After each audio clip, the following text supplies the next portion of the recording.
Welcome to episode 32 of the Yoga Meets Movement Science podcast. Today, our topic is myths and evidence-based information about women and strength training. Of course, our audience is largely yoga practitioners, many of whom are women.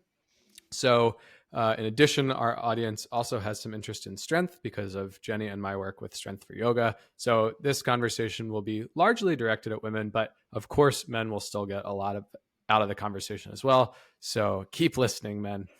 Definitely. Today, we're going to address some of the common questions that arise about women in strength training, such as strength training around the menstrual cycle. Is this something that women need to be thinking about? Strength training and the relationship with osteoporosis, strength training before, during, after pregnancy. Well, maybe not before pregnancy because that's just general strength training, but around pregnancy, potentially some considerations for strength training and menopause, and then just general benefits and risks of strength training for women. And to help us discuss these questions, we are excited to be joined by a very special guest, Claire Zai. Claire is a strength coach. She is a nationally competitive powerlifter. She has a bachelor's degree in physiology and neuroscience from the University of Colorado Boulder. She also has a master's degree in physiology, during which time she worked specifically with biomechanics and athletes with amputations. She has published research, and she's currently applying to medical school to pursue her commitment to women's empowerment, health, and education through science and medicine. And last but not least, Claire works with Barbell Medicine, which I'm sure she'll be able to tell us a lot more about. So, Claire, thank you so much for joining us. Thank you so much for having me. That was quite the introduction. You have done your research. We do our homework. I can see that. Very impressive. Yes. Such a long list of such impressive things and important things to point out about you. Thank you. I have to catch my breath now. Yes. So thank you so much for joining us and being here today to talk about this excellent topic. I guess I'll ask you right away because Travis mentioned it toward the end of what he just said. Could you maybe tell us and our audience just a bit about what is Barbell Medicine, which is this organization you work with and work for? Yeah, so Barbell Medicine is a company that is trying to bring high quality strength and conditioning evidence or information to medicine and bring medical topics and health topics to strength and conditioning in a way that is, one, easy to understand and easy to apply to people's daily life, and using behavior change in order to help people enact those changes that will improve their lives. Wow. I love that, like that stated goal and kind of bringing those to like this intersection between those two domains. It seems like they both have a lot to benefit from one another. Yeah, I think both are lacking in each other severely. Yes. So that's fantastic. And another very cool thing about you is that you're a nationally competitive powerlifter. Now, our audience being kind of more yoga based, I have a feeling that some of our audience members, I'm sure we all kind of know what weightlifting is and what it looks like, but could you describe what powerlifting specifically is for those who might not know? Absolutely. Powerlifting is a competition that is trying to focus on the squat, the bench, and the deadlift. So I will compete in those three lifts, trying to max out my heaviest weight on the platform in competition with other women who are similar in size or weight to me. And the goal is to have the biggest total. So whoever lifts the most as a combination of those three lifts wins the meet. And that's it. It's a very simple sport, honestly. But it's really fun, and it's very exciting to watch other people hit PRs and hit PRs yourself. Right. And a PR is a personal record. Personal. Is that right? Yes. PR. Correct. Awesome. So the way you describe powerlifting sounds like it focuses on three specific lifts, right? Like three. Squat, deadlift, bench press. Correct. Yes. Other types of weightlifting encompass like a lot more, because obviously there's a lot more that you could do within weightlifting, but powerlifting is those three. So yes, there are So for strength and conditioning, there are a ton of different kinds of lifts you can do, tons of variations. The lifting of weights can be in a lot of different forms. Weightlifting specifically is also a competition of the snatch and the clean and jerk, which are two different, those are higher velocity movements that actually put the bar above your head, where in powerlifting, the bar does not go above your head. And then powerlifting is those three. So those are like the big three delineations in strength training. If you have watched ever people do CrossFit, you're often watching them do the Olympic lifts, which is weightlifting. So those are the snatch and the clean and jerk. So also called Olympic weightlifting sometimes. Olympic weightlifting, yeah. So there's a lot of different ways to talk about this that can get really confusing, but Olympic weightlifting, powerlifting, and CrossFit are the three main barbell sports that you will probably see. I think it's most confusing because when we talk about strength training generally, we talk about lifting weights, but then within the strength sport context, weightlifting has a very specific meaning. Powerlifting has a very specific meaning. It's further confusing by the fact that powerlifting is not as powerful as Olympic lifting. Yeah, there's that. Not a conversation we need to get into too much detail about right now. Right. But thank you so much for explaining all of that and just kind of setting out those differences, just so people have this like conception of what we're talking about here. And I know you work with Barbell Medicine, and when you just outlined those different lifting styles, you mentioned that they were all barbell lifting. And that's interesting too, I think, for Travis and myself, and like the community that we work with, like in our Strength for Yoga offering, is generally, I mean, we include, like in the strength training programs that we prescribe for our people, there are barbell options if people like have access to that or are familiar with barbells. But we generally, I'd say more of the people working with us use like kettlebells or maybe dumbbells. Yeah. And and it's not, we don't teach powerlifting or Olympic lifting in what we do with Strength for Yoga. It's more, I don't know, Travis, how would you describe it? Just like general training? Yeah, we certainly do squat, bench press, and deadlift, and cleans too. We do, Haven't brought in the snatch yet, but generally okay. The snatch is silly. As a powerlifter, I like your opinion on that. I think we're kind of like a foot in the door, and we recognize that most people are exercising at home. It's easier to get make space for kettlebells, cheaper. But we do for the exercises where we have barbell options too.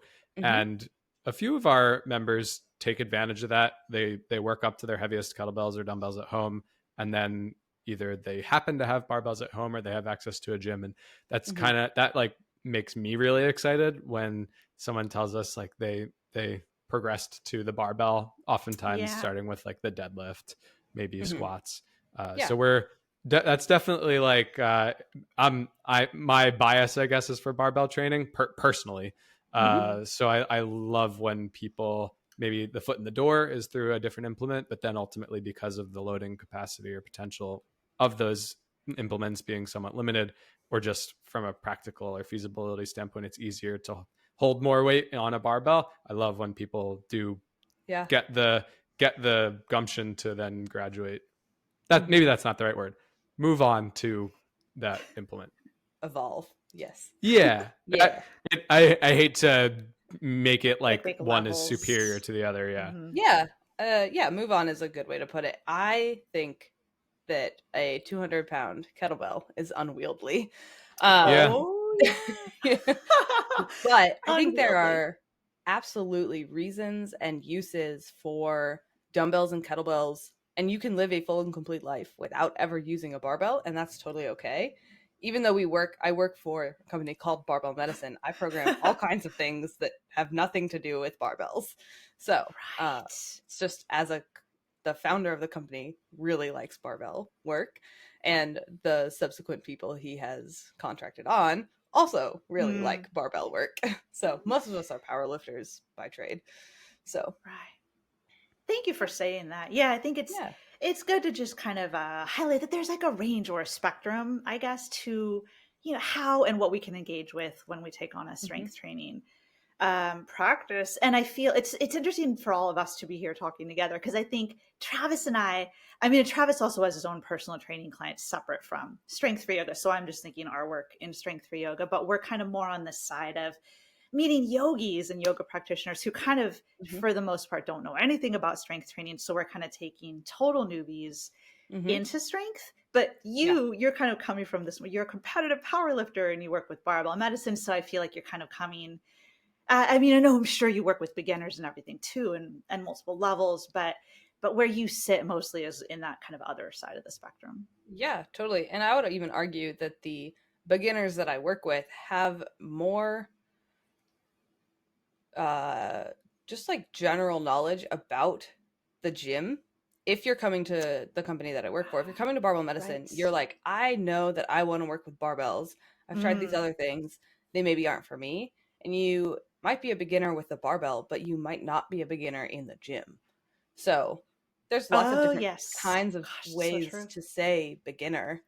And so like I would be a beginner if people were like, all right, it's time to do kettlebells. I'm like, okay, I'm a beginner in that. So yeah. Great. When I work with new people, I just tend to go towards the dumbbell kettlebell, but I certainly know there are plenty of schools of thought where somebody who's brand new to strength training, you just put a barbell on their back and you can teach them to squat. I probably am not as a proficient enough barbell coach to be comfortable doing that, but I know that there are, like I said, plenty of people think or have experience getting people proficient from beginner to going straight to barbell, whereas I like to start with dumbbells or kettlebells just because that's where my comfort lies.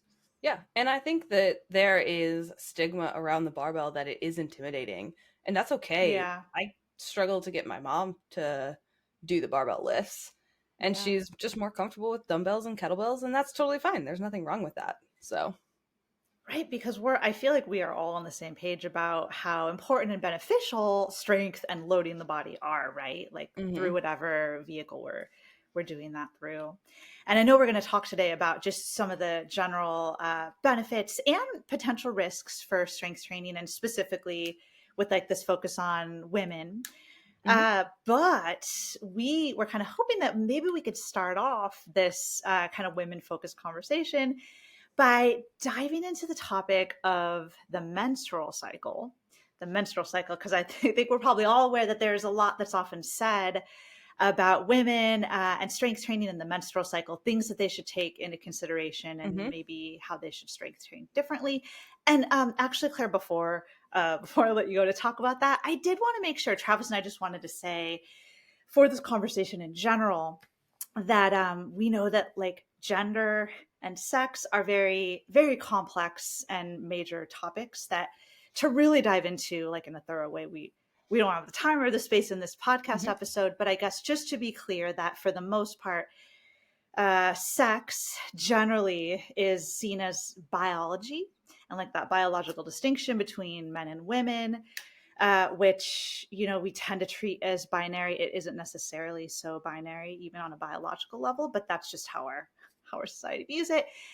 Biology. And then we have gender, which is more societal expectations and ideas about how men and women should behave and like what we expect of them. So that's like socially constructed gender. Although some people would even say that sex biology is also socially constructed, but that's beyond the scope of this conversation. So I guess just to make it clear that what we're generally talking about today is biology, like the difference between female and male, and what sort of differences there are for these two quote sides of the population and how that relates to strength training. Would you guys agree, or does that make sense what I said, like a container for this? I think that is a good frame to enter this into with understanding that there are exceptions and most of this is on a spectrum to begin with. Yes.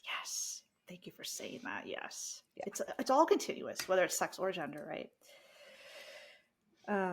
Cool. Okay. So with that said, sorry I asked you a question and then I went off on that, but I just remembered we wanted to like set that for the kind of container. So kind of bringing it back now to my question for you, which was around the menstrual cycle. And yeah, what women should think about that as far as their training goes. Could you maybe first just outline for us, what is the menstrual cycle? What does that consist of?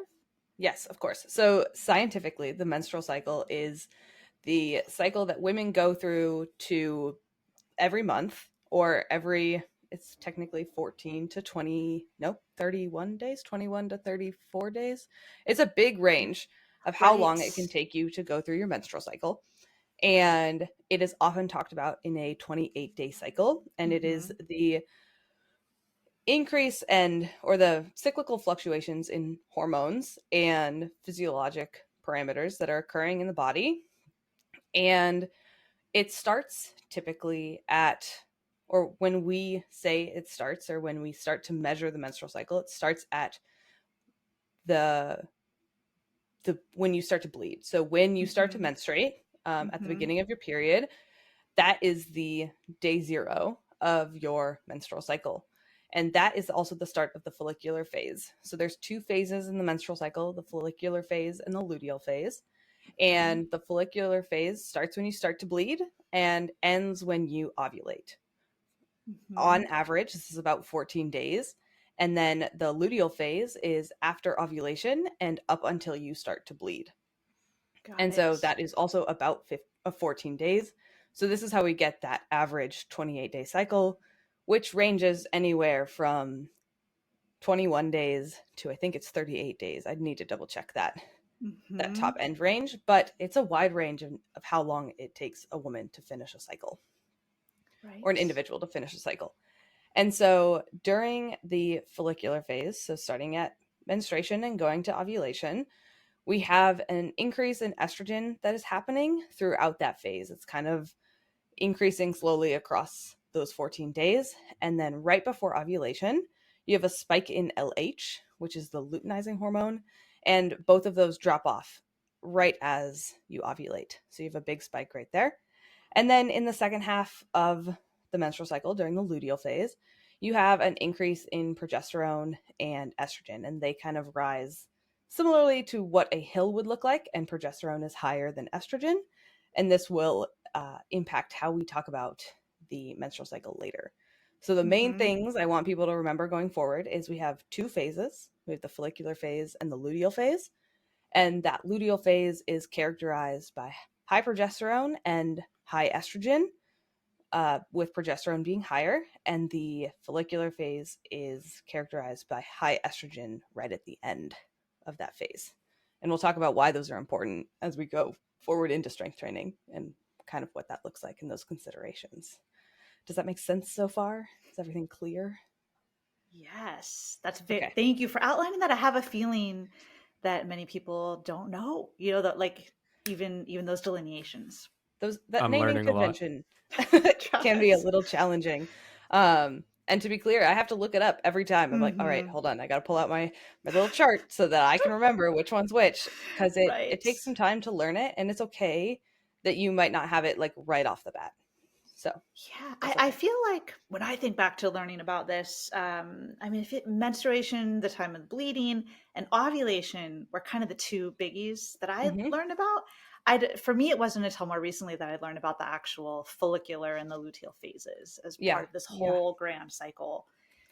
So yeah. Yes, there is more happening than this. Is what annoys me about our current education around the menstrual cycle is that it's all focused on the expectation that there will be a pregnancy, which is actually not the only reason that there's this cycle. And there's a lot of other things happening, because a woman's job is not to just create babies. So thank you for saying we can talk about this in a way that is a little bit different, and we can focus on other parts of the cycle and still talk about the physiological impacts that are happening without making it about preparing to have pregnancy. A baby. Yeah. You're so right. Yeah, that's not always what's happening. So relatively rare in the relatively rare in like how many menstrual cycles you have compared to how many children on average humans have. Yeah, it's relatively rare. So there's probably more going on than just about it being all about women being childbearers and yeah, so true. But when you look up the education on it, you're right. I mean, because I was doing a little reviewing to prepare for this, and I saw that even just like websites, medical websites talking about the menstrual cycle. It's just like the woman didn't get pregnant, and so then it starts again. Like it's just it's just all framed around that, around pregnancy. Yeah, and it's actually just a cyclic pattern that happens in women that is disrupted by pregnancy, not in order to prepare for pregnancy. So thank you for saying that. No website I saw said that. That's, I think, is a different frame for women to be able to think about it, especially as more and more women are saying they don't want children. Yes. In our society, it's important to frame this around that our job is not to make children.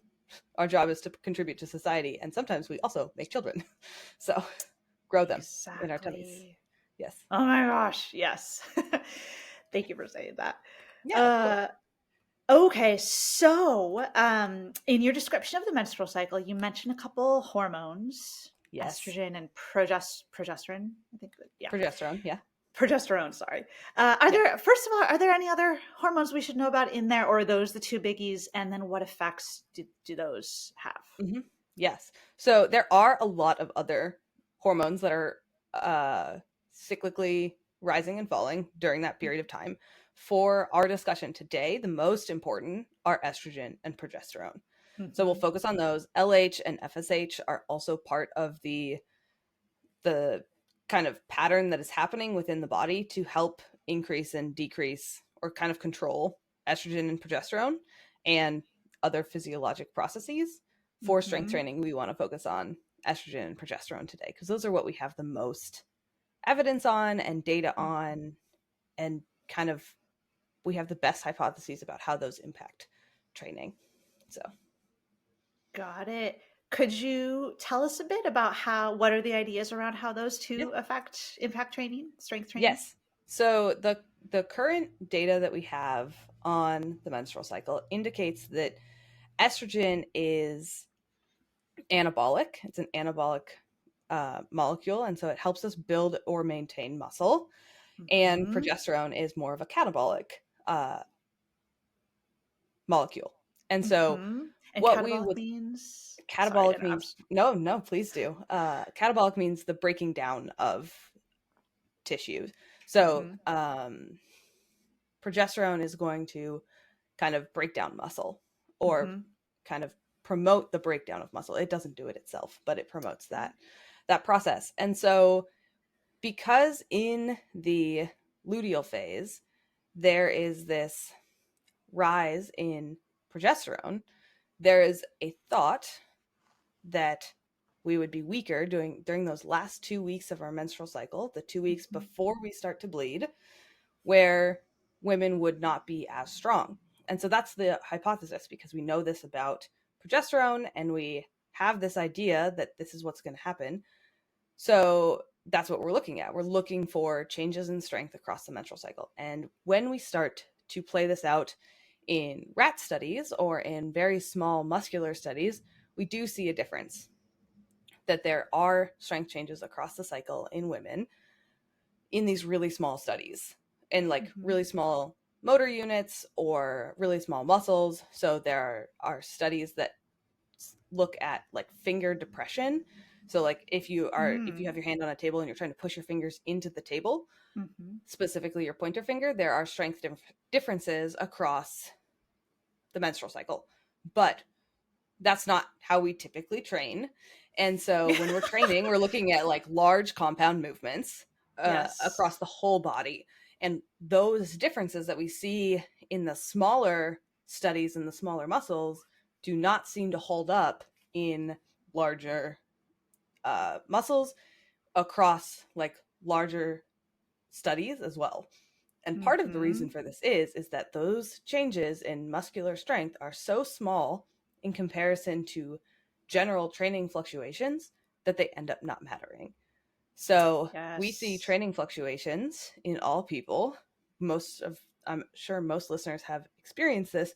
You go to the gym one day and you're like, man, I lifted 135 last week. I'm going to do 135 or 140 this week. And then you can't get 115 off the ground. And you're like, what happened? And it's just normal fluctuation due to stress or sleep or food or something else that we can't explain. And generally, those fluctuations are about 5% for most people from week to week. That's totally normal. The fluctuations in the menstrual cycle are going to be like 2.5%. They're really, really small. Right. So, in general, this doesn't matter for individuals who are experiencing a menstrual cycle because it's just so small.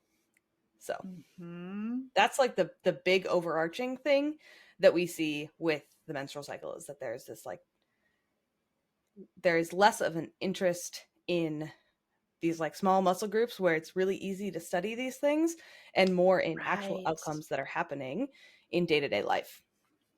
We also see, and this is not to discount the fact that women experience severe and intense menstrual cycle symptoms. So there are symptoms in those 2 weeks before the menstrual cycle or even during the menstrual cycle that are intense and have impacts on our quality of life. There is a recent study that just came out. The author's name I do not remember, but the study looked at women who were reporting menstrual cycle symptoms, and they measured menstrual cycle symptoms, strength, quality of life, and a couple other outcomes for sport performance. And those individuals, the quality of life outcome or the like current well-being factor that they were measuring was the most important factor for strength performance, not menstrual cycle phase or hormone levels in any way. So it's about how we feel going into the gym. That's the most important. So that well-being factor, which encompasses a lot more than just the menstrual cycle, is important. Right. So it sounds to me like you're suggesting like that what research seems to be showing us is that menstrual cycle fluctuations and these amount of hormones in our blood, I mean, that is something that happens biologically, but it's just, I mean, it's to such a small extent as far as how much it actually influences us, that there are a lot of other things that influence us on a day-to-day level, like much more. And that can, it all combines into like this much bigger picture. So maybe pulling out the menstrual cycle and holding it up is this thing that we need to like really make big changes around or think about training differently in these different cycles, maybe kind of making a mountain out of a molehill or something. Yeah, I would argue that the feeling that we have, I don't know what your experience is, but my experience with the menstrual cycle is I have some wicked hard cramps and some kind of like general feelings of like meh. Like I just don't feel good. Those are very scientific terms, don't you worry. But that experience for me does affect my training. Yes. But how I adjust for that is I just let the weights be as heavy as they need to be for that day, which means I might take some weight off. I might put some weight on depending on where I am. And what really bothers me about the current narrative around the menstrual cycle is it's so dichotomous in saying that there is this one phase where you feel stronger and one phase where you feel weaker, where most individuals don't actually ascribe to that, or we give them this narrative that says, hey, you will be strong. And it's this self-fulfilling prophecy of like, oh, you will be strong when you go to the gym because it's this phase of your cycle, or you will be weak because it's this phase of your cycle. And that kind of language promotes a frailty narrative of I have to protect myself from my own physiology. So, yeah, that's what's so frustrating to me. And the fact that if you survey a whole bunch of women or individuals who experience menstrual cycles, if you survey a whole bunch of individuals and some individuals say, hey, I experience strength deficits during my menstrual cycle, and then there are a bunch of other individuals who say, I experience strength deficits before my menstrual cycle, you're like, cool, now what? Now what do we do? Exactly. So that variation between people is incredibly challenging to kind of balance. Yes. And so in order to balance that, my suggestion for most people who are strength training is to use some form of autoregulation, whether that be, I don't know if you have talked about autoregulation No, on it's this actually going to podcast ask if you could before. define Yeah. autoregulation. Okay. So autoregulation is the idea that when you go into the gym, the weights are going to match you to where you are on a certain day. So a common way that I will describe this to people is if you have ever gone to go work out, whether it's yoga or running or with lifting weights, if you go and you work out and you're like, that is the hardest workout I have ever done, I can do literally no more, I am dead on the floor, I need a nap.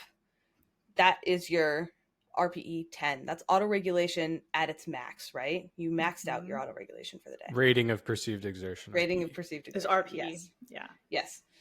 So RPE is a form of autoregulation. And then, but if you have finished a workout and you're like, man, that was a good workout. I worked out hard, but I didn't max it out.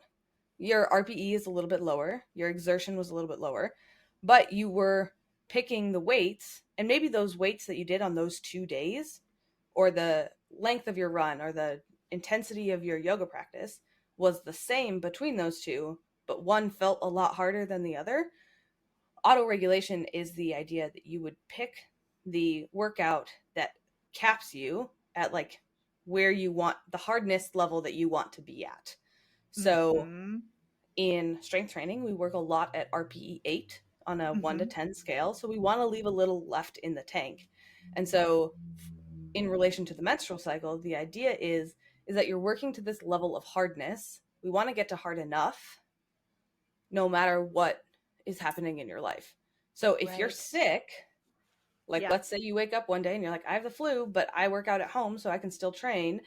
Yeah. You might have to train a little bit lighter than you normally would, but it's still going to feel just as hard because you're sick. All of these things impact autoregulation. So autoregulation takes in the inputs of stress, relationships, work, driving to wherever you're going. There was an accident on the highway. All of these things impact autoregulation, and autoregulation is the process that we use to find that hard enough. I love that. You know, in the yoga world, I feel like we hear a lot of talk around listening to your body. Same and thing. Like meeting your body where it's communicating to you that it wants to be met in your yoga poses or asanas. So similar, listening to your body, autoregulation, would you say those are similar concepts? Yeah. And I would, to take it a step further, if you think about autoregulation from a yoga perspective, you could autoregulate using time spent doing a yoga practice.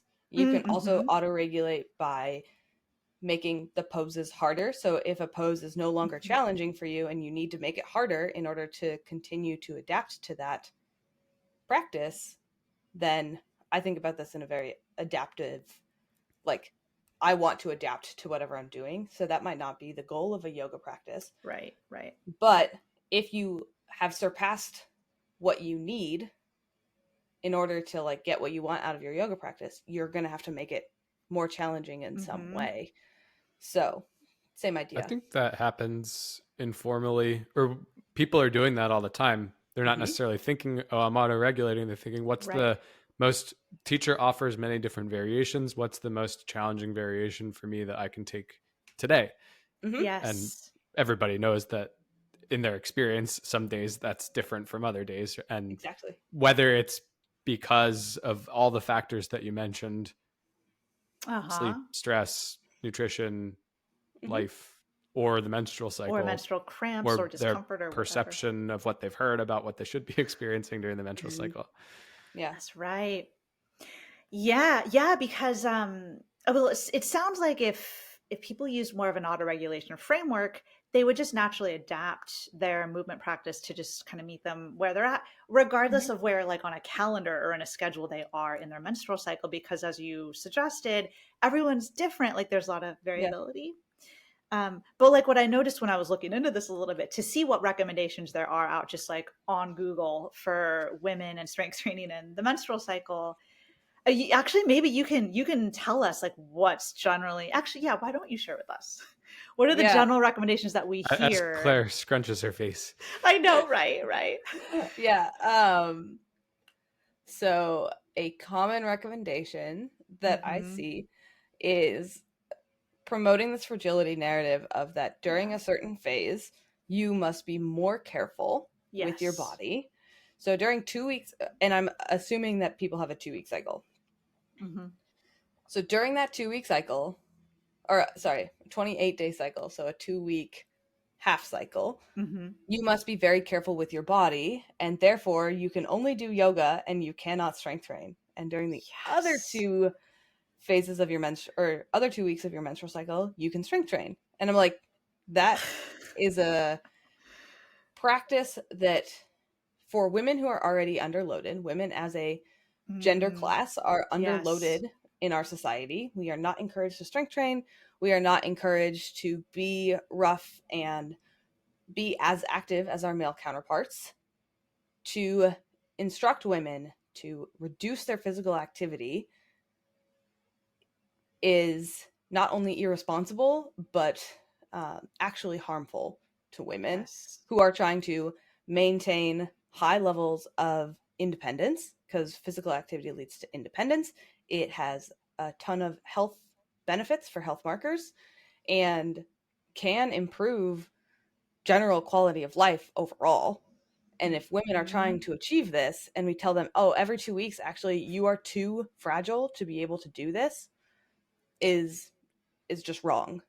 And I don't have another way to put that, Right. because there's no evidence behind this idea that women are weaker Yeah. during those 2 phases. Lots of people will point to ACL research and be like, oh, but women are more likely to tear their ACLs during this phase. Yes. But as we talked about before we started the podcast, women are not encouraged to strength train, and so we don't have the musculature to support our legs in the same way As that women. as our male counterparts. And also, those ACL tears are not happening during lifting weights. Those are That's a high really good velocity point. impacts that are happening. Strength training in and of itself is an incredibly safe sport. It has one of the Right. lowest injury rates of all sports. It's like lower than soccer and gymnastics and football. All of these field sports are much more dangerous insofar as like the injury rate is higher Mm-hmm. than lifting weights. Like lifting weights has something like 2 to 3 injuries per every 1,000 participation hours, where Right. soccer I think is close to 6 and gymnastics is Mm-hmm. close to 12. So Mm-hmm. those numbers are way different. So strength I training think is that's actually very safe and the return on investment is high. So And they oh, never tell people, well, don't play soccer during those 2 weeks. exactly. you're Well, so right. now they are starting to do that, and it is a problem Ugh. that That those yeah. menstrual cycle narratives are starting to leak down from um, higher level sports into like youth sports, and it's a problem. So, Right. and our With the goal. strength training, sorry, go ahead. Oh no, I was just going to say our goal is to create individuals who are resilient during all times, not just Yes. half their life. So, That's the sorry, go crazy ahead. thing to me. Like socioculturally, there are already so many barriers, right? Or Mm-hmm. so many signs. People telling women not to strength train, right? Mm-hmm. And then you're saying, well, now you can only do it half the time too. So Mm-hmm. you're good for 2 weeks, but the other 2 weeks you can't. And it's like, well, how much? Sure, I guess 2 weeks is better than nothing, but 2 weeks and then not doing it for 2 weeks, it's going to be harder to make progress. Mm-hmm. Totally. Yeah, Absolutely. you definitely hamstring yourself if you do 2 weeks on, 2 weeks off. It's a little bit harder to make progress. So, and that progress does relate to health for things like blood pressure and Absolutely. muscle size, which are predictors of long-term health. So, You're so right, Claire. When I was looking into this a little bit to see like what recommendations are out there for women in the menstrual cycle and training, mhm. I definitely saw the cautions around when you're in the luteal phase. That's the phase where you're supposed to be weaker. I saw like this was like a website for personal trainers who had clients, and it was recommending like when your female client is in the luteal phase, you need to decrease the load of her weights and maybe emphasize more cardio and other types of conditioning. And only in the other phase, the follicular phase, that's where you actually load them up and work toward PRs and things like that was like the instructions for personal trainers. But I also did a little like Google Scholar searching just to look at what some scientific research actually has shown about the difference. And what I seemed to come up with was, and we could throw them in the show notes, and you probably have tons of study references for this, but I saw a couple of recent studies that took women and through the menstrual cycle was comparing their strength and their power. And it wasn't different between the two. Like, it's like we have this idea that it will be different, but in reality, as it plays out, it's not systematically different. And that's where, why are we saying that? Well, this comes from my hypothesis is it comes from a couple places. One, we, as scientists, we are not perfect, and we do not come into scientific research without biases. And as hard as we try to unpack those before we get there, there's a lot of research out there that is trying to prove, one, that women are weaker than men, or why women are weaker than men. So why are we coming into this idea that there is a difference? What if we came into it with the idea, these two are the same, how can we prove that they are the same? If that was the bias. So there are two different biases that you're fighting there, right? And then at the same time, there is I want science to be open to as many people as possible, but the problem is that there are individuals who do not understand the scientific process and do not understand that rat studies and single muscle studies do not equate to what happens in real life and how we apply that science to people who disseminate this information and blow these results out of proportion. And then it gets circulated and it's clickbaity. And women want to feel special. Everyone wants to feel special. And so when someone tells you, I know why you're not getting stronger, it's not that you have a poorly designed program. It's your menstrual cycle. It's this thing that you don't have control over that I can weaponize against you to say, oh, it's your menstrual cycle, so let me sell you a program that will account for this. Instead of being like, both these programs suck. Let's change that. But we just want to point to the menstrual cycle, I think, partly or completely because of gender ideas, as we talked about that difference between gender and sex. And we have these predispositions to just believe that women are, I mean, there's that phrase, the weaker sex, that women are fragile and delicate. And we treat strength training as like this male domain that women can like step into, but we have to like adapt our strength training practice because it wasn't, it's not meant for us, or it's like their space, or I don't know, something like that. I see that all the time. And the way that men interact with women in gyms absolutely assumes that this is the man's space and they are granting us access to it. And breaking down that behavior can be really challenging, and it takes a very special group of people to be able to do it. And I have seen gyms that have done it, and it's still not perfect. So it takes time. It's a society-wide problem. It's not just a gym. It's not you, like the listener. You're fighting a lot of biases, and that's okay for it to sometimes be hard too, to know what is correct. So that's so true. Yeah, it's very natural and understandable, especially in our society and with our biases, why women might feel intimidated or insecure in a space like that.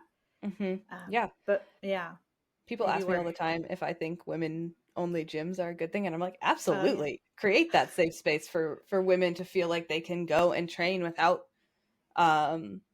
either feeling like they're being stared at or feeling like they're being judged. They just go and they do their thing, and they're around other people who maybe have had more similar experiences to them in gyms. So it could be really helpful. So I actually feel like we could talk about the menstrual cycle for a lot longer, but I wonder if we did have a few other questions we wanted to ask you about other women issues, and so I'm sure some of the themes we've already discussed will kind of make their way through. But and I know you've researched the menstrual cycle more in depth than menopause. but we did we do know you have some experience maybe working with people or seen some research on menopause. Yeah. Have you seen societal ideas about women strength training perimenopause, during menopause, postmenopausal? Like, Yeah. what's up with that? The biggest thing that I see with menopause is actually a reduction in metabolic rate that is occurring during menopause, or that people think is occurring. And in reality, our metabolism stays pretty constant through menopause. And what is actually happening, and where people see like changes in body composition or their ability to train, is actually due to a reduction in physical activity that happens around the time menopause is happening. So Makes sense. menopause is actually one of the best times that we can counsel women to say, like, hey, oftentimes this is occurring during a change of life of some kind, and this is a point in time where we can say, like, hey, you're going through menopause. This is the time where we should probably implement a strength training workout or a more intense physical activity regimen. And you need to be more intentional about staying active, because typically we see that women tend to drop off from this point. There's 2 points in life when women start to drop out of physical activity and sports. One is puberty and the other is menopause. So right around that time, women stop being as active. So, and that that's makes the big thing. that makes a lot of sense, because I think also pretty recently there was some research that came out about metabolism and metabolic rate. I think I'm stating this correctly, that I know what study you're talking about. Yeah. Poncer. Yeah. Anyway, yeah, just that as we get older, I think it's like by the time we have this societal idea that once you hit middle age, your metabolism will decrease, and that's why we tend to gain weight more easily as we get older. It just gets chalked up to that. But what did the recent study reveal? Yeah, that's not how it works. That our metabolic rate is pretty constant through life. So through life. Yeah, like through menopause, past menopause. Isn't it like in in our 60s is when it does maybe start to decrease? Starts to drop a little bit. Yeah, but it's not this like crash that happens. It's like a slow decline that starts to happen around that time. So Ponzer actually has a really good book called Burn. Yeah. Yes, That's a Burn. really good It's book. on that bookshelf. Yeah. Yes, I have it on my bookshelf too. Yeah. It's great. But yeah, I think it's I'm sorry. Go on. No, it's just this idea that after menopause, also women are considered fragile again. And we're not. Yes. Because our estrogen has decreased. And once the estrogen is gone, then we are less in this anabolic state where we can build muscle. And that's not true. You can build muscle after menopause. And that's the other thing that I see. I'm sorry, I totally interrupted you though. You had another What? point. No, you didn't. Oh. I feel like I was starting to interrupt you. Oh no, you're good. But thank you for saying that. I think what I was going to say was it just was something that you reminded me of, but which was just that. Which is just that I think when people maybe hear this updated news about your metabolism doesn't decrease by the time you get to middle age, they're like, well, then why did I gain weight? Why does everybody gain? Like, that's the next question. Like, if your metabolism didn't decrease, why? And I think it ties into what you already said, which is maybe it's more societal or cultural that just around these certain ages, we tend to become less physically active. Yeah. Well, for a lot of individuals, there's something that changes right around menopause. A lot of kids start to leave the house. Yeah. And so if those coincide, you're going to see a comparison between the two of you are decreasing your physical activity because you're probably out less doing things, if that has been your pattern, and then it changes, then those can be correlated. So yes. So maybe it's more like lifestyle factors affecting something like that, like what you see in your body as far as changes versus actual physiology and metabolism, although that's like what we believed until then. Yeah. And I think also there's just this idea that after 50 or after menopause, you don't there's a narrative that like after menopause, you're just like That's it. Mm-hmm. And I don't like that, and I don't have a good way to combat it, or like a positive way to spin it, but it's just not true. Not true. And so maybe you have a better way of saying that, but that's the narrative I hear a lot. Oh, I hit menopause. That's so it. I can't gain strength anymore. Yeah, and I think it gets tied in also to other stereotypes we have around, like, just as people get older, we talk about women or females being seen as, quote, the weaker sex, which is not true. But also as people get older, there's this idea that we get fragile and delicate, and like older people, and like menopause, but beyond, like old, like senior citizen, like that they're just delicate and they shouldn't load up their bodies. They shouldn't like lift barbells. Like they need to protect themselves. But again, isn't that just a societal stereotype as well? And that like older people are perfectly capable of adapting to load, and that physical activity and strength are good for them, right? Yes. And I think that's a really good transition into this other thing we wanted to talk about, which is osteoporosis. Thank you, Claire.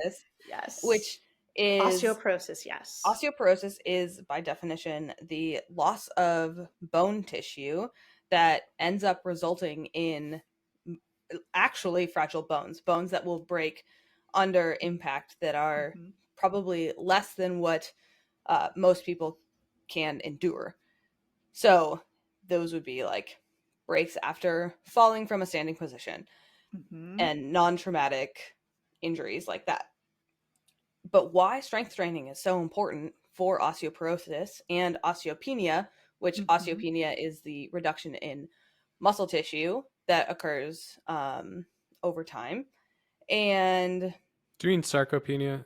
Thank you. What did I? Osteopenia? Yeah, which is the precursor to osteoporosis. Thank you. Yep. Talking too fast again. Yeah.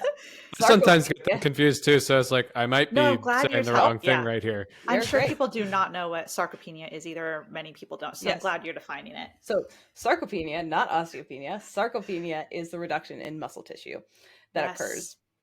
And so strength training can fight against both of those two things. Right. So the loading of bones get stronger when we put compression forces on them. And so they get stronger when we lift weights, and that's why lifting weights is so important. So for individuals who swim, my mom swims a lot. I use her as an example all the time. My mom swims a lot, and I'm like, Mom, you need to be doing weight training because there is no bone loading happening, like vertical bone loading happening when you're swimming. Thank you for saying that. Even though swimming is super good for you cardiovascularly, we need you to also be building your bone strength over time. And so women are often told that they are at a higher risk for osteoporosis, which is true. But if we load women appropriately throughout their lifetimes, would that go away? We don't have that data. But I'm curious if that would happen. And sarcopenia, the building of muscle tissue from resistance training, can impact the amount of muscle tissue we have. And muscle tissue is directly related to quality of life, where quality of life is, can you do your activities of daily living? Are you independent? And so those two things are incredibly important for individuals, all individuals, to be successful. Not just women, right? Not just women. These are like truly population-wide concerns. So, and even osteoporosis, which we tend to societally associate with women, men can also have osteoporosis, right? Like I think it's the minority, but it also can affect like all bodies. Totally. Yeah.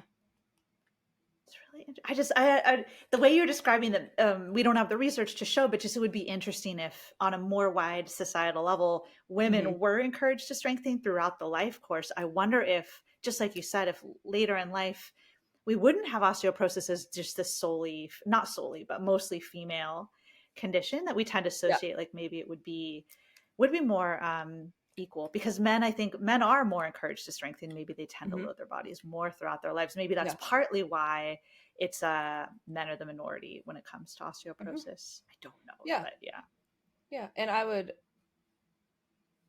there's also some interplay with kind of what jobs are men involved in.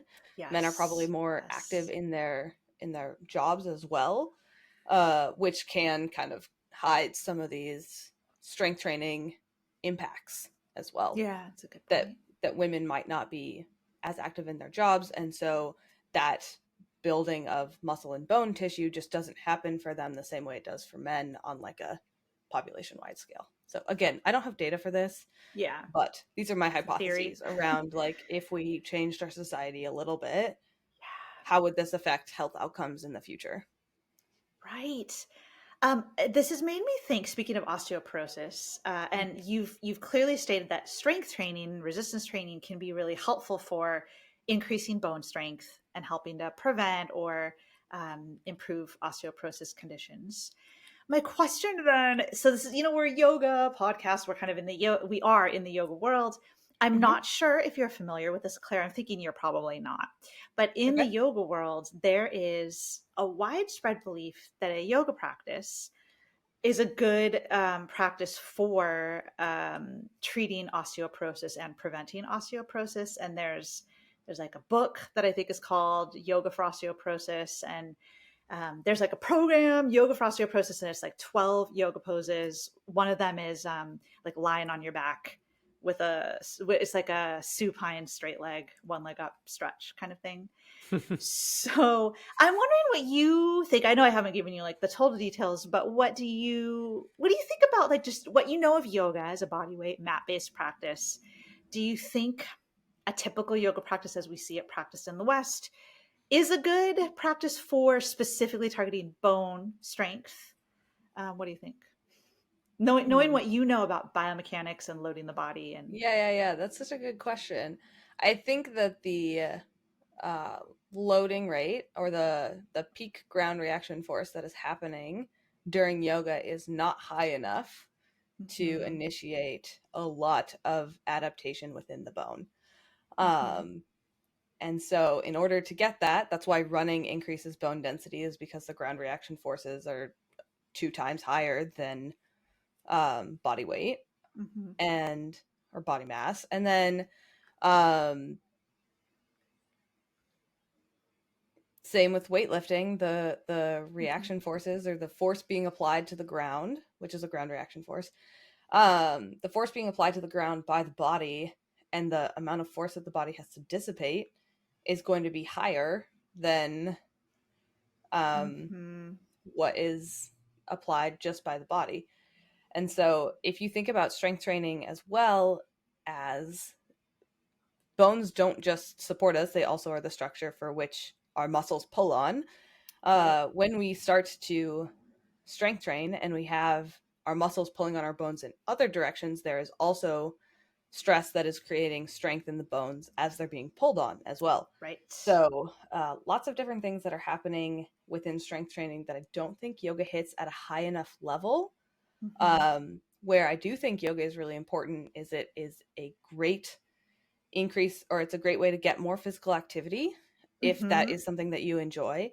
And one of the things I think that is best about yoga is it does have significant mental health benefits, and being able to focus on just what your body is doing does have mental health benefits and can be part of, I'm big on meditation, and I think it's part of a big meditation practice.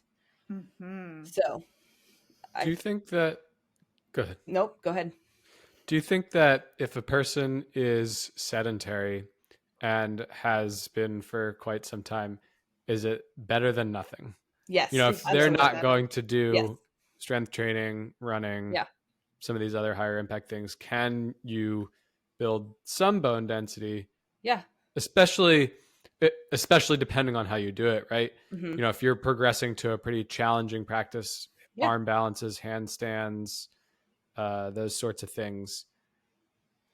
Yes, I do. I do think that's a great place to go if that is what honestly, if strength training and running and any other form of exercise is uninteresting to you and all you're willing to do is yoga, fine. I'm more than happy. There are a lot of people like that. Yeah. And the only thing I'd supplement that with is actually walking, to get some of the cardiovascular benefits from walking, which if that's what you want, that's totally fine. But recognizing that there are unique benefits to strength training, I think, is important. But also knowing that if you're not going to if you're not going to do it consistently, that doesn't make it not useful, but I think the thing that you're going to do the most consistently and the thing that will actually bring you joy is the thing you should be doing. The best exercise is the one you'll actually do. Exactly. But like you said, recognizing that the ceiling is lower. Totally. Yeah. For a body weight movement practice versus adding some weights. Yeah.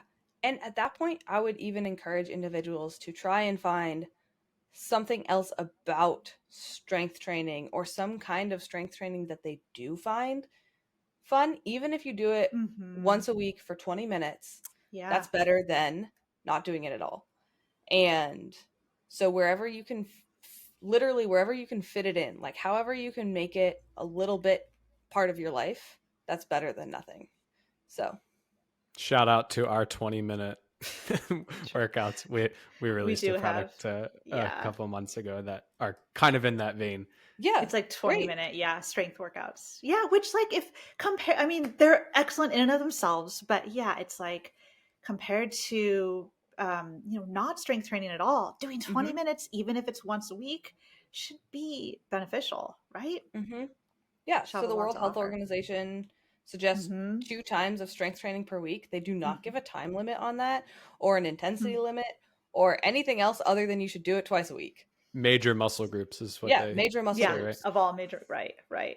And I'm like, that seems kind of like an inadequate suggestion, but cool, we'll run with it. And meanwhile, you're in the gym 6 days a week. Yeah, I mean, compared to, there is a big difference in outcome that I am looking for versus what a yogi is looking for, right? That's a great point. Yes. Yeah, I'm in the gym 3 hours a day, 4 days a week, and then an hour a day, 2 other days a week. So I'm in the gym a lot. As a nationally competitive powerlifter, right? Like that, like your goals and your context, it's totally supported. Yes, to do that. I'm trying to win worlds. Like there's just like we're talking about 2 different groups of people who are training for very different reasons, right? And training 100%. For health doesn't have to look like what I do. So, and it actually might not be quite the same, right? Like, and maybe not. Maybe powerlifting's not a great example because, depending right, how you go about it. Bodybuilding might be the better example. Bodybuilding is a competitive sport. I mean, it can be done recreationally, but when you do it for competitive sport, there's an extreme component of it that if you're going to get on stage, that's actually going beyond where it's healthy for you. Yes. I would argue that most competitive sports are not healthy, actually. Yes. At the extreme level. At the elite level, most sports sacrifice some level of health in some way that you are saying I am giving up some level of my own health in order to, whether that's mental or physical, in order to pursue this dream. So yes, I would argue that what I do is not healthy for long-term in terms of long-term health. So this is not sustainable the way that I live my life. So, but I have a dream. I'm going to try and achieve it. And then I will go back to something maybe a little more reasonable. Right. So, right. Yeah. You're doing this like temporarily, I guess, with this goal in mind. And you're aware of like the bigger picture of like what that means. And yes. Thank you for outlining that. And it's so true. There really is a difference between strength training or physical activity for something like an elite goal you're pursuing versus physical activity for health. Those are really distinct categories. Yeah. And we said like the World Health Organization has a very low bar, and then there are people who are doing much more, and then maybe the rest of us would be well suited for somewhere in the middle. Yeah, I would argue. So the data that the World Health Organization cites is that those 2 times a week of all major muscle groups, it does reduce morbidity and mortality for individuals and improves quality of life. But again, without kind of like more detail, it's hard to tell you exactly how much you need to be doing in order to hit that, but probably a little more than you are doing is better. Like more movement is going to be better than less. So which I think is a great way that yoga can come in too. It's like you said, it's a great Totally. form of physical activity to like add up those physical activity minutes and hours. I also think it's important to point out, I think sometimes when people, just generally, a person thinks about quote exercise or physical activity, they often default to thinking cardio. Like if I run and that's all I do, that's all I need. But it sounds like you said, the World Health Organization, they have a recommend, like cardio is part of it for sure. Cardiovascular health is important for our health, but there's this other component of the actual resistance training or strength training that's also recommended also for health, like both, right? Ideally. Cardio is most of that recommendation for better or worse. Right. For my worse. Yeah. Right. One question or one topic we did want to address in our conversation today, with this kind of women-focused look at strength training, is the topic that we haven't gotten to yet, which is pregnancy. Yeah. And we're wondering if we could ask you a bit about that and Absolutely. just, things women should think about, maybe common cautions that are out there. Yeah. What do women who become pregnant or maybe even planning on it, like what should they think about, and what myths are out there that they might not need to think about? Great questions. So I'm going to start with, there is a document from the Canadian Guidelines for Physical Activity in Pregnancy. It's from the Canadian OBGYN Association. And that is not their name. I don't remember their name. But what they suggest is that most women who are planning to get pregnant, who are pregnant, or who have been pregnant, should be meeting the physical activity guidelines for cardiovascular work. They suggest doing the 300 minutes, 150 to 300 minutes of moderate physical intensity activity. And those women should be strength training twice a week.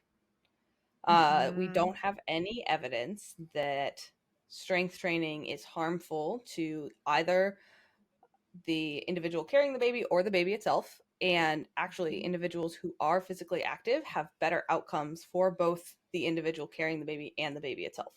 So being pregnant is in and of itself not a risk factor.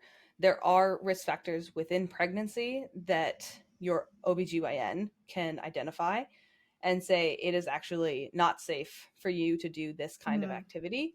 But we have examples of individuals who are very high level athletes who have been pregnant and have maintained their physical activity through pregnancy to all the way up to full term, and have been fine with both baby and the individual carrying the baby. And so what is so important is that the outcomes that are coming around birth for both the individual carrying the child and the child itself, being those health benefits and outcomes are so big that we think that strength training or regular exercise during pregnancy is totally fine. And the recommendation is that you start where you are comfortable. If you start when you find out that you get pregnant, when you find out that you are pregnant, then it is totally fine to start a resistance training and exercise program then. Just meet yourself where you are currently. So can I ask with that, my understanding of it was like, okay, maybe during pregnancy, the goal should be more to maintain than to progress, make significant gains in muscular strength. But then, like you're talking about somebody maybe who's brand new, realizing the importance of this when they get pregnant, am I selling it short by saying, oh, you should just try to maintain?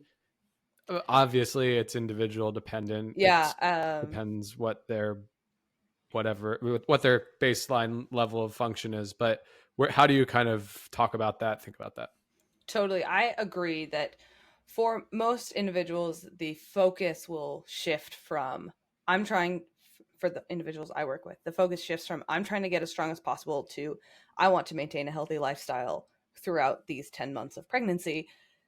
For most individuals who would find out that they are pregnant and then they're like, all right, time to start an exercise program, you might still have some increases in strength and cardiovascular fitness that occur because the novelty encourages high levels of adaptation. And so I would say maintaining or shifting towards a health perspective is fine. If there are gains that happen along the way, there's no reason we should kind of outlaw those or like throw those to the Don't wind and slow be them like, down. yeah, as long as you're tolerating the exercise program, I don't think there's anything wrong with it. And maybe as you get into the third trimester, like that's where that becomes more of a factor, would you say? Like it's to an even greater extent, it's probably going to look more like maintenance than progress, or is that Probably. not? Yeah, the individuals I've worked with who have been pregnant were not making huge gains in training at that time, partially just because they were uncomfortable. Right. Just like, And that maybe that's the most important thing, right? yeah, It's like there's no hard and fast. It's just like what feels good to you, and only you know that. Exactly. And this is where we come back to autoregulation and progressively loaded programming of we want to get to hard enough, but through pregnancy, hard enough might change depending on how you're feeling. So how I always go about it when I'm working with clients who are pregnant, I say, all right, have you been cleared by your doctor to exercise during pregnancy? And have they discussed with you that being active is a very important part of being pregnant? And if yes, then we can continue and we'll do your program as we have been doing it. For individuals who say no, I'm like, all right, why don't you talk to your doctor? One, make sure you're cleared, make sure that none of these contraindications that we have listed are present, and if you're cleared for exercise, we'll continue. And that's just partially to absolve me of any responsibility. Yeah. Which I think is important, but also we want individuals asking about this because it is important for them to know kind of like what is happening with their bodies. And the contraindications that we have, we actually don't have evidence that being physically active with those contraindications is a bad thing. We just don't know. And so we're like, well, those are pretty big contraindications, so maybe we'll play it safe. That's the tricky part. Yeah. Can't do a study where you put people in a potentially risky position like that. Yeah. So we don't have evidence on that, but our like best suggestion based on like theory and kind of how important this time period is for certain individuals is that we're gonna slow our roll maybe a little bit. So that makes sense. I mean, I feel like we've talked a bit in this conversation about societal stereotypes around gender and women in general being seen as more fragile and delicate. We talked about older people being seen as more fragile and delicate, and all these things are just ideas that aren't necessarily science supported. I also think that with pregnancy, we do have some ideas that women just inherently become delicate and fragile and need to be extra careful during pregnancy. It sounds like what you're suggesting is it's a little more gray area than that. And maybe when, I mean, to be pregnant, you have to be very strong. Like that's a lot that your body goes. We tend to look at it and think like, oh, that's so delicate, but it's actually this huge feat of strength and endurance to go through pregnancy. Yes. Carrying something that large for 9 months without breaks sounds like a terrible time. Right. And why don't we look at it that way? Instead, we just look at it's because it's the females. We're like, oh, she needs to be really careful. And, but we could look at it on the flip side and be like, look how freaking strong she is. That's like, amazing. I think the babies are fragile. That's fragile. And there are like strong recommendations that you should not be doing high impact, high risk of high traumatic injury. So like skiing, I think, like high, like motor water sports or like things like that. For the those baby, it sounds like. Yeah, because there's risk of literal trauma, like physical trauma to the baby. But otherwise, I was reading something like it's not the deadlift. Let's say it's like the what if you pass out when you deadlift and then fall over. Yeah, like that's more so a blood pressure thing. But it's like check with your doctor. Yeah. See how you feel. Yeah. And if you're, it's okay. Like, that's why we shift to I want to feel healthy perspective during pregnancy of like, I still want you working out, but I don't need you to pull an RPE 10 hardest Yeah. deadlift you've ever pulled in your life and possibly pass out. Like, that's probably not our Mhm. best plan. Yeah, So, especially too, like as you gain more weight in front of your body, like your whole balance yeah. changes, right? Mm-hmm. So is that something that when you're working with people, especially with a barbell, like it's a conversation or something that you have to be thinking about? Not particularly. They kind of self-adjust. Like, women I are guess it smart. happens over time. Yeah, they're just, it's like a slow thing, and they're just like, they slowly change their form, and it's fine. And also at that point in time, form is not my biggest concern because Yeah. efficiency is not my biggest concern. I just want you lifting weights. So, I think the where I've seen it, it's the most obvious is like a clean where you take the barbell from the floor to yeah, shoulders. It's like, yeah, well, there's Yeah. you usually keep that very close to your body. Now you can't, and yeah, at a certain point, you just can't do that anymore. yeah, But in the intermediate, yeah, yeah. you can use light weights and like kind of do something weird to Yeah. allow it drift away from your body. Yeah, I mean, that's how I clean anyways. I clean like way out here and it's fine. So, yeah. Go ahead.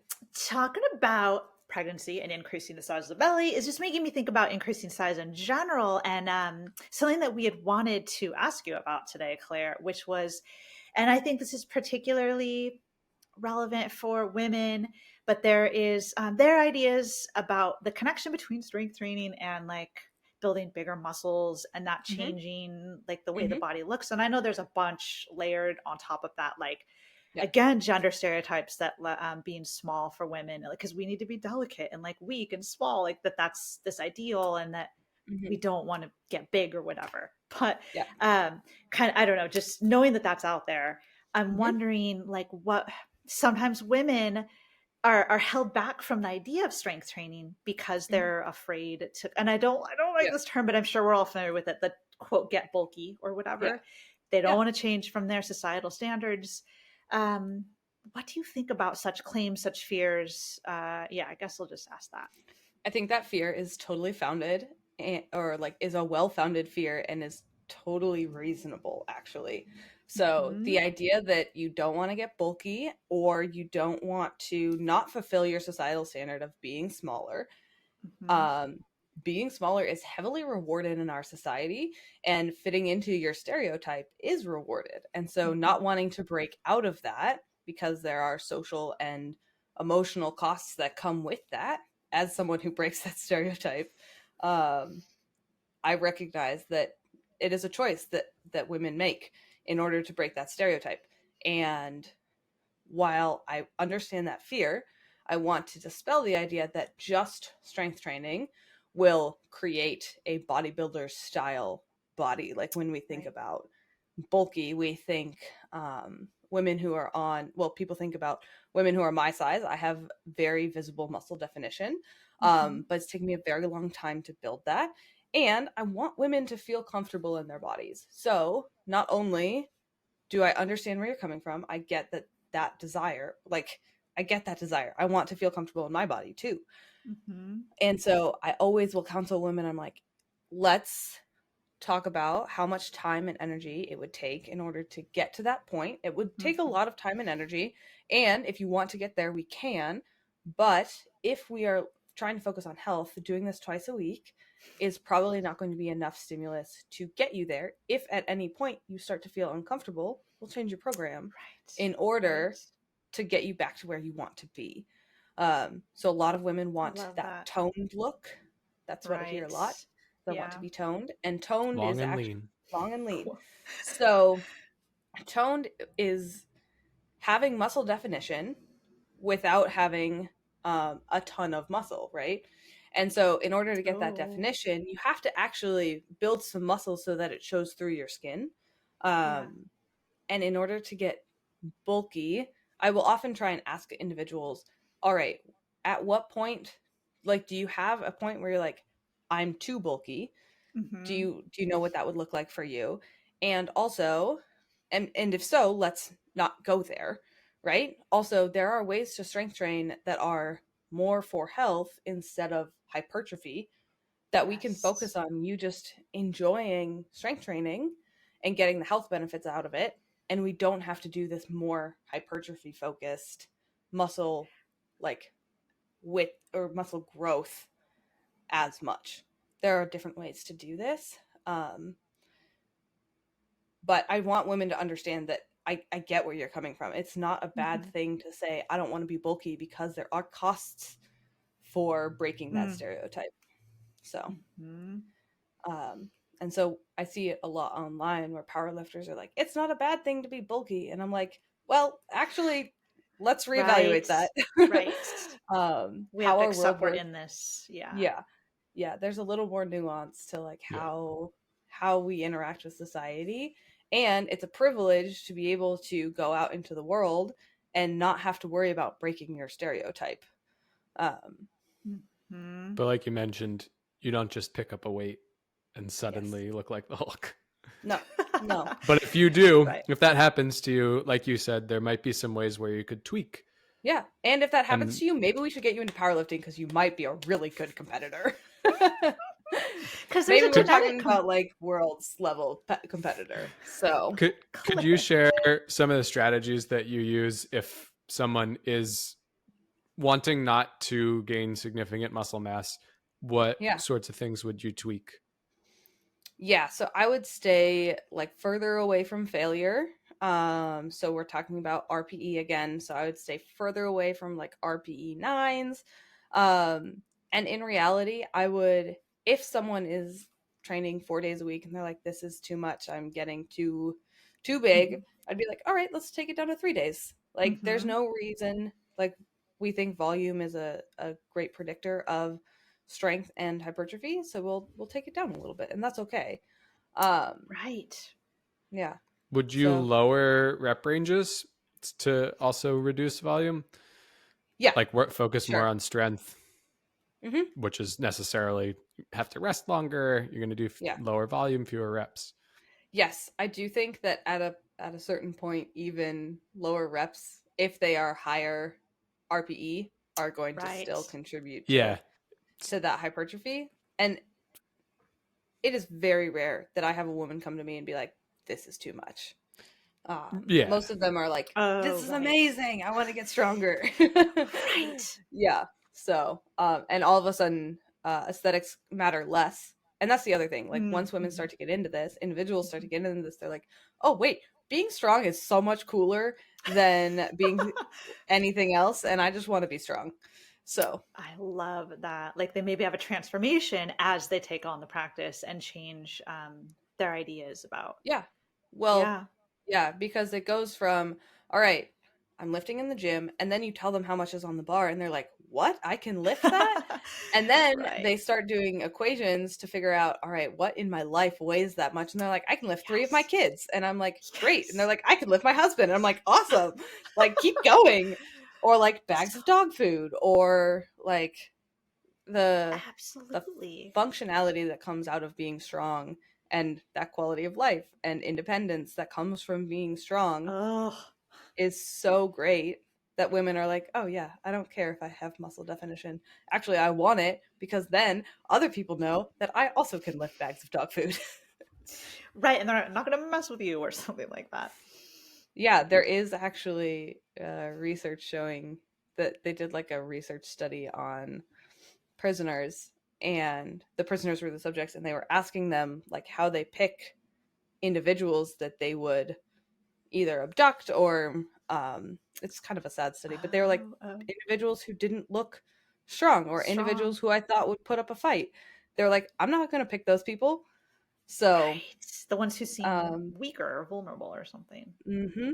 Yeah, also you should always carry an umbrella with you, apparently. So According to this study. mhm. Yep. Yeah, having a Oh, carry because a if big they stick. see that you have an umbrella, they might be less likely to Uh-huh. Yeah, attack you because it's a because you weapon. could use that. Yeah. Yes.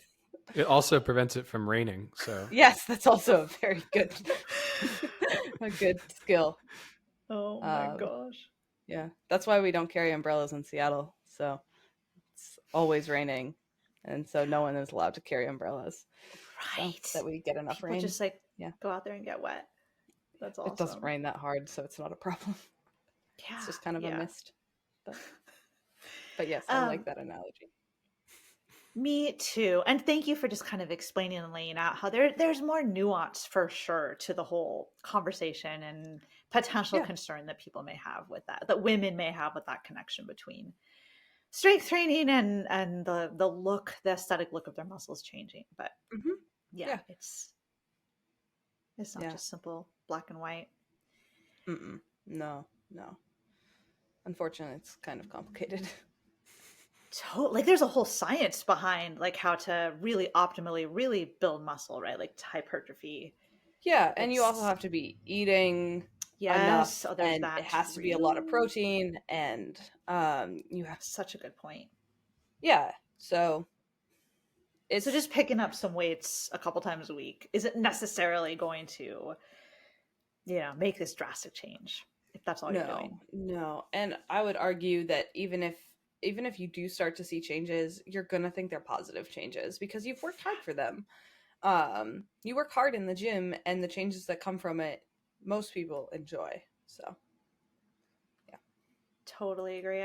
That's been my experience, and I think and if you don't, that's okay too. There's nothing wrong with that. You're allowed to have that opinion. So, absolutely, I just want everyone to feel comfortable in their body. So. That's such an important message. And I think, I feel like in the yoga world and through a yoga practice, we also really try to embody and share that message. Like it's so empowering to feel comfortable in one's body. Totally. And through a movement practice, a yoga practice, a strength practice, all of it, we can really help kind of enhance and support that. Yeah, absolutely. Well, Claire, I feel like you've done a really wonderful and thorough job of answering a lot of our questions and just educating on a lot of these topics, hopefully demystifying and bringing some clarity around questions people may have had about these topics. Yeah. Thank you so much. Travis, were there any other questions that you think we had, or do you think we kind of covered it? I had one more question. And that was if you are a competitive powerlifter, which you are, or you're training and you can choose when to test your 1 rep max, or you can choose when to compete, and you're at the national or international level, do you at all consider menstrual cycle, or it's not even something that factors into the decisions? Because I don't get to choose when I compete, I don't factor it in. My competitions are set for me. And so my goal is for myself and for individuals that I work with, I want you to be strong all the time. You're just strong all the time. That's the goal. The thing that often comes up that we talk about in strength training is that you're stronger during one phase or another. But again, there's so much that goes into performance for strength, into that peaking phase, which is kind of the phase of training we do right up to a competition. There's so much that goes into that, and so much that is kind of like affecting that, that the menstrual cycle is very small. And when you're working so like for myself, when I think about this, competing with the best of the best in the world, like I am looking at trying to take down some of the like strongest women in the world this year. When I'm looking at that, it is the people who can handle variation and stress the best who are going to consistently do well on large platforms. Like, yep, sometimes someone might get lucky and somebody else has a bad day, but the people who are good over time are the people who can manage and adapt to those challenges. Right. So control what you can control.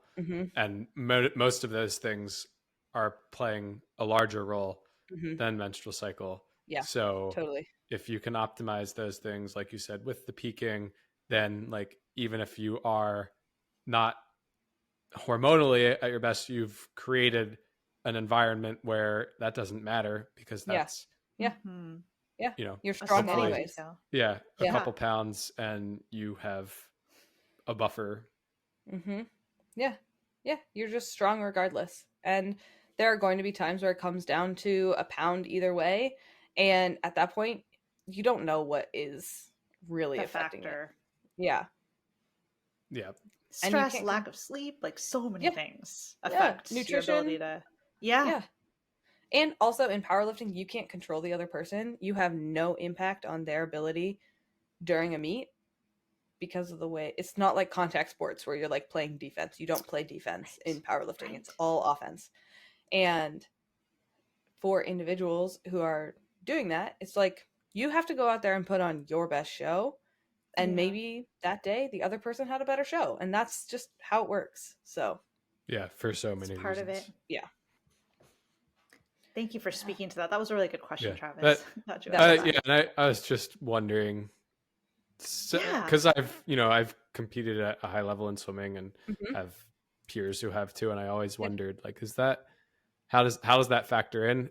We spent so much time talking about like this is something that the average person doesn't have to worry about, but Mhm. at the at the level where a couple percentage points do matter, is that a consideration? And so to hear that it's not is, I think, Yeah. empowering. Yeah. Yeah, if it is causing, so in training, if it's causing like a lot of adverse effects, then you might need to do That's something, different. right? But at the competition, like on competition day, you don't get to choose it.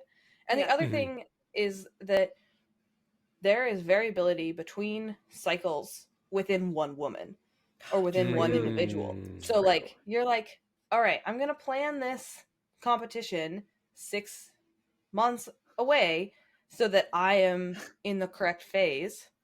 And then you have a No. weird phase and now you're all thrown off. So just expect to be strong all the time. So Love that. Thank Yeah. you. That's we need to quote you. That's a quotable quote. Claire Zai. Totally. Expect to be strong at all times. That's what you said, right? I think that's what you said. yeah, just be strong Love anyways. it. Yeah. Yeah. Awesome. Well, thank you for speaking to that.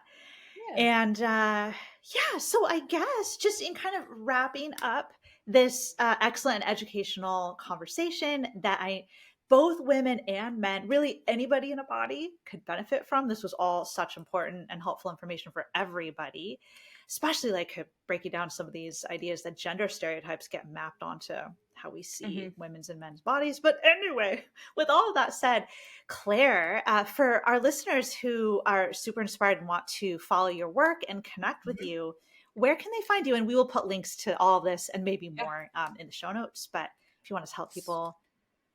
Yeah, I'm most active on Instagram. It's Claire _ Barbell Medicine. And then if you have specific questions, you can always shoot me an email. It's claire@barbellmedicine.com. Perfect. So, That's nice yeah. and simple. I love, I've been following you on Instagram for a little while now, and I really love Oh, your man, posts I'm and so find sorry. them.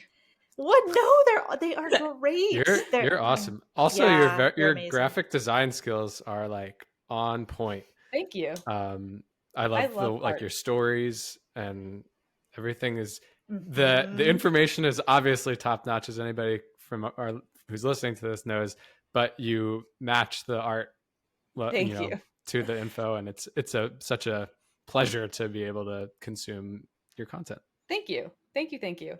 I just I picked totally one color agree. and ran with it. So It's blue really is the smart. best. Yeah. Yeah. Teal is the best color ever. So, and if anyone has arguments about that, there is no argument. So I love teal. I agree. I think I echo Travis. I totally agree. You're awesome and artistic. Thank you. To fully match the high quality information. Thank you. So thank you so much for joining us. I really you for loved this having me. conversation. Yeah. And Thank you so much, Claire. Yeah, thank you, Claire. Yeah, thank you so much for having me. This was a real blast. And I hope your listeners absolutely love it.